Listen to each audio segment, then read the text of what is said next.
Here we go, back again with another video. Yes, today's video is a little bit to do with updated transfer news and also the match on Saturday against Accrington Stanley.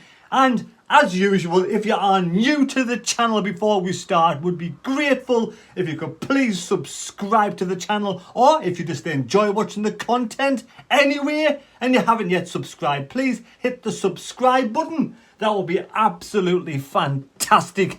And also, hope you're going to enjoy your weekend. Hope you all enjoy your weekend, don't we? Yeah, but anyway, never mind talking about weekends. It's only Thursday. Got a long way to go yet.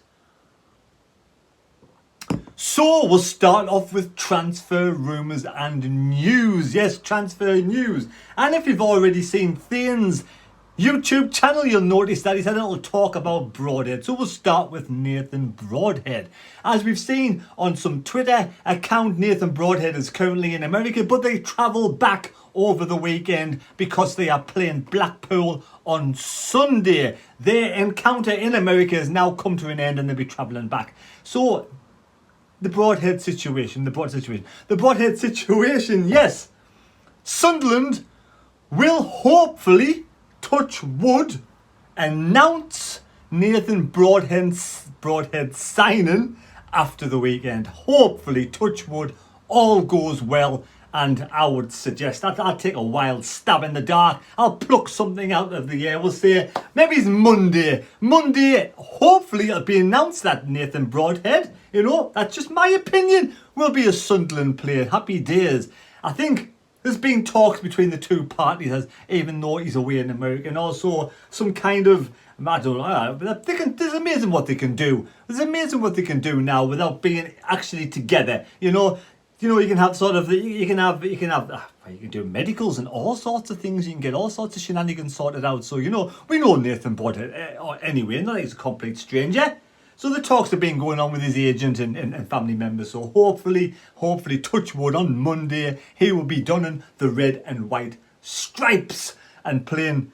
Well, I don't know, will he be starting against Coventry next Saturday? Well, how fit is Nathan Broadhead as well? Has he played? When was the last time he played any minutes? When was the last time he trained? Clearly he'd be training, I would have thought, every single day. But when did Nathan Broadhead last play a competitive game of football?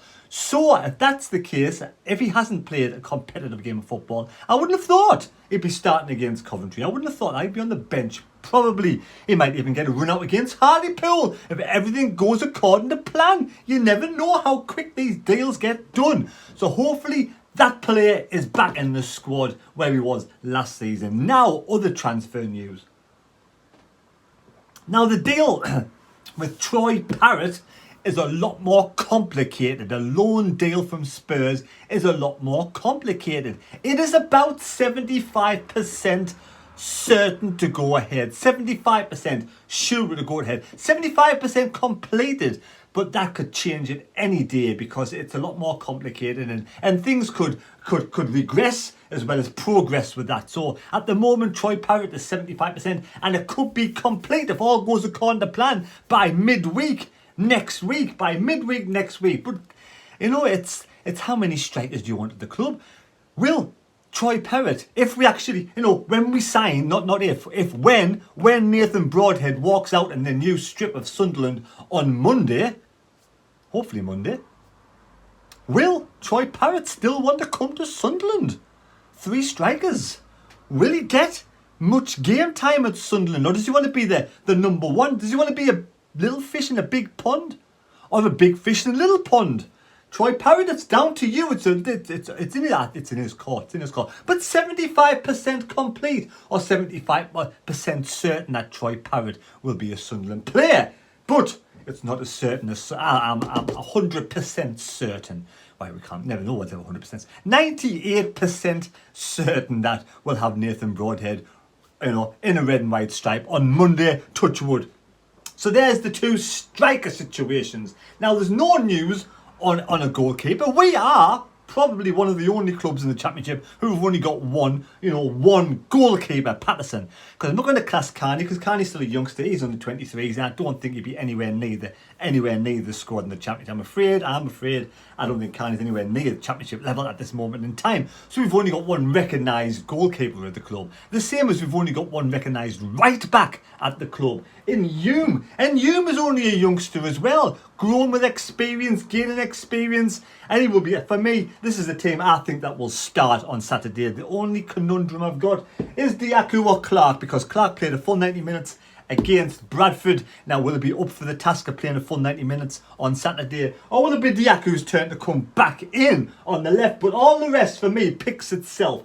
In fact, if this was the only team we had against Coventry, this is the team I'd play against Coventry. I'd have Patterson, Hume, because I wouldn't put Gooch anywhere near the right back position in the Championship. I'm sorry, Gooch goes nowhere near a right back position in the Championship at this moment in time for what I saw on Tuesday against Bradford.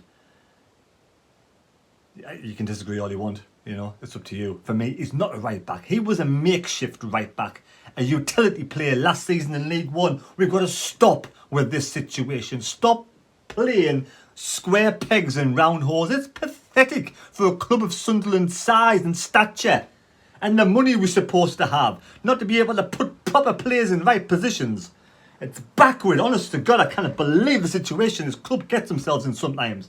But Hume, the only right back at the club, like Patterson, the only goalkeeper at the club. So there's the two positions we need to fill in before Coventry, or not just afterwards. We'll see what Hume has to do against. He did well against Dundee United, but what standard Dundee United? Where would they fit in the English tier? Would they be League 2 or League 1? We'll find out on Saturday. Hopefully Hume will start on Saturday against Accrington Stanley, and if he plays a good performance, does really well, head and shoulders above, his opposition, then yes, he will progress for me in our only right back at the club. Simple as. Then we got Cirkin as left back. Then we got the Wright and Ballard situation in the middle. Evans, Neil, and Pritchard. Because we saw the three the other day: Embleton, 09, and Matete. And again, they were nowhere near the first team for me at this moment in time. And you may say, look, every single player, and this goes without, every single player except Evans, except, I'm going to say, probably Bart and Pritchard. For me, them three, especially Evans and Bart, have been there and done it in the Championship. I've got nothing to prove. Pritchard's been up Huddersfield in the Championship, and again, nothing to prove. But Patterson has to prove he's at standard of Championship level. Hume's got to prove it. Right, at his age now, and sort of, he's got to prove that he's Championship quality. Cirkin's got to get to step up to the plate and prove it. Neil has got to prove he's that Championship quality. Roberts has been there in the leagues, but with his fitness and his form, it's down him now to stamp his authority and come to the Championship and prove he still has what it takes in the Championship. I believe Roberts will do okay in the Championship. Then we got these two here, Diaco and Clark. They've got to prove again.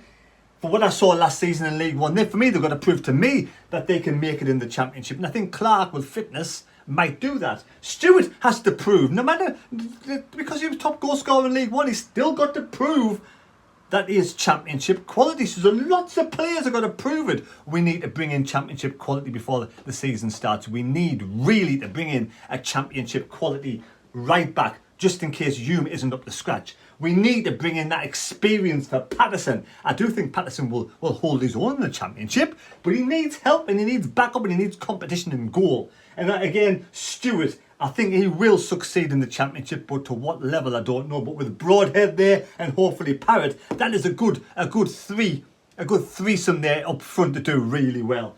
Then we got, we do need another, and I would say another strong midfielder, because the jury's out with Winchester. He never played in this level before, and the jury's out, simple as. Luke 09, the jury's out, as much as we all love Luke 09, and he wears his heart on his sleeve and he gives 110%, and he'll put everything out there. The jury is out whether you make it in the Championship. Nobody knows if you'll make it in the Championship. We all want him to. We all want him to succeed. We all want him to make it in the Championship. But you'll never know till the season starts. Through the season starts. At the age Luke 09 is now, Luke 09 is at that prime age now, it's make or break. you know, this next season or two, whether he is championship quality. Matete, a young lad coming through, I think he's nowhere near championship level at this moment in time.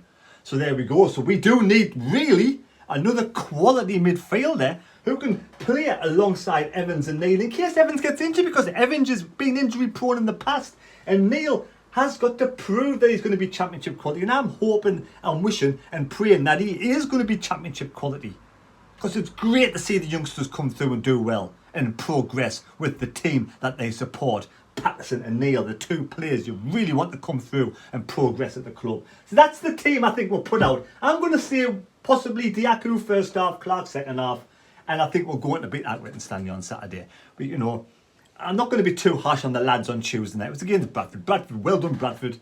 The lads off the pace. Alex Neil said he changed it around at half time and they didn't have a Scooby-Doo what was going on.